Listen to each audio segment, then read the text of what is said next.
och välkomna till Åmål Sportklubbs nya webb-tv-program. Idag ska vi ta ett snack med huvudtränaren för Åmål Sportklubb, Ken Eddy, som även kör detta året. Hi Ken. Hey. What do you think about the team this year? So far it's shaping up really well. Okay. We've got almost our whole team signed, sealed, and delivered. We've got a few things we've got to take care of, but right now it looks really good. Okay. Oskar Svensson is back in Åmål after 3 years in school in Karlstad. Yeah, we've been waiting. We wanted Oscar back. He's a really skilled player. The nice thing is he's really young. Yes. And he's a big born kid. 95. Born 95. Yeah. Yes. And he's a big kid, strong, and he's been doing really well in summer training. And he was just recently announced as one of our assistant captains. So Okay. we're looking forward to having Oscar having a big season. Okay. The new goalkeeper, Tobias Becker from Grums too. Another kid with a good CV. You know, when he was younger, he played the TV puck, and he played all the games. He's had, you know, a save percentage in the 90s for a long time now. Once again, he's a young kid, and we're trying to build this squad with younger players so that we can kind of get them into the Åmål philosophy and way to play. And it's easier to do when they're younger. And Tobias, I think he's going to be a really good goaltender. Okay. What type of goalkeeper is it? When he plays in the goal? He's kind of a kid that you don't. I mean, it doesn't look like he's doing much. He plays his angles really well. He's technically sound, and the puck kind of just hits him. And I'm not a real goalie technical guy. As long as the goalie stops the puck, that's all I care about. Okay. And then you get a new player from USA, Dan Fick and Michael Morin. Yeah, Danny Fick played at Harvard, and that's we call it an Ivy League school back in the States, and that's for all the real smart kids. So he's going to be a kid that's going to come in with a lot of hockey intelligence. I know of him from Minnesota high school hockey back when I coached over there a few years ago. So I know he's an offensive player. Okay. He has played 4 years Division I college, and that's a step up from the high school level. So you don't get to do everything you want to do, but when he comes to us, we're gonna let him go. Okay. Is he a left or right player? He's a right-handed shot, okay. And he's a really good skater, and he's an offensive defenseman. So we're gonna kind of let him go, open the zoo gates and let the animal run, so to speak. Okay. And the other new players from Vänersborg, Victor Kjellson. Victor Kjellson is an interesting kid because he played for Vänersborg last year, and they had a coaching change, and he was kind of taking off some of the top roles of that team. So his point production went down slightly, but the year before that, he was in the top 10 in scoring in that series. Okay. So he's a kid that's going to come in and he's going to put up a lot of points. He's really tough to play against. Funny story was last year we played a training match against him. It was a training match. He scored the overtime winner and he acted like he won the Stanley Cup.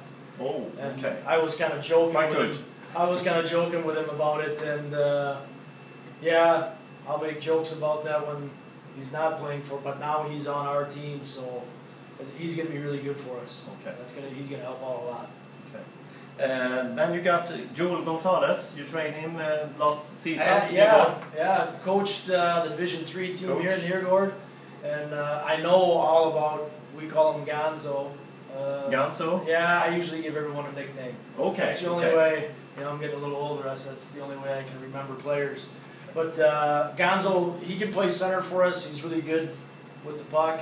He protects it. He puts a value on the puck, which is a good thing.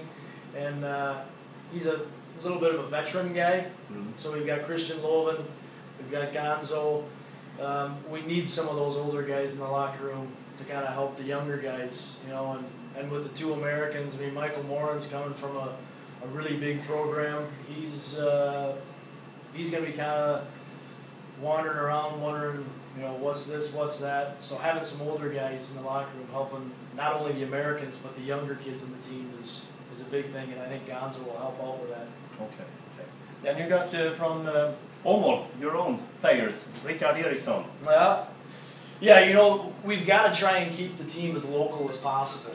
And I know bringing in a lot of imports, A, it's expensive, and B, it doesn't make it feel like a community. And I always talk to the players about this being a family team, that we're all in this together. So the community needs to understand that we haven't had a junior program for a while, so we're trying to get as many local players as possible, but it's been difficult these past few years. But having Ricard, having Eric Anderson, and Jesper. And well, Jasper, you know, he's a Nitiota, and he's probably going to be a regular player.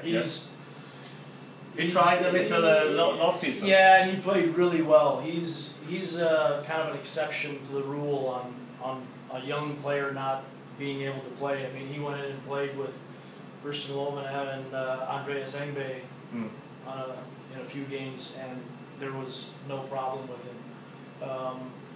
Ricard has done really well in the summer program. He's doing what it takes to eventually become a regular player. He's working really hard. Eric, he's another junior player that he's got to put in his time. These young kids, they have to put in their time. It's not something that you're signed up and then, okay, here's your ice time. Right. They're going to have to put in the work. They're going to have to make our power play better by being the penalty killers. They're going to have to make our penalty kill better by going in the power play. And they're going to have to make the other players better in practice by pushing them and playing hard in practice. You told me before the show to be proud of your team. Absolutely. You know, it's an old saying, but the name on the front of the sweater is more important than the number or the name on the back. Yes. And we always talk about being a team, and a team is a bunch of individuals. You have to make yourself as good as you possibly can, have confidence in yourself, but then you have to have confidence in your teammates. If you yourself do all the work and make yourself as good as possible and have confidence in yourself, then your teammates have confidence in each other, and then those individuals collectively come together as a team. And that's what this is all about. They don't represent not only themselves, but they represent their teammates. They represent the OSCO club, and then they also represent the whole community. So, two things that they can control are their effort and their attitude, and if they do that, then we're going to be fine. Yes. Okay. Thank you. You're welcome.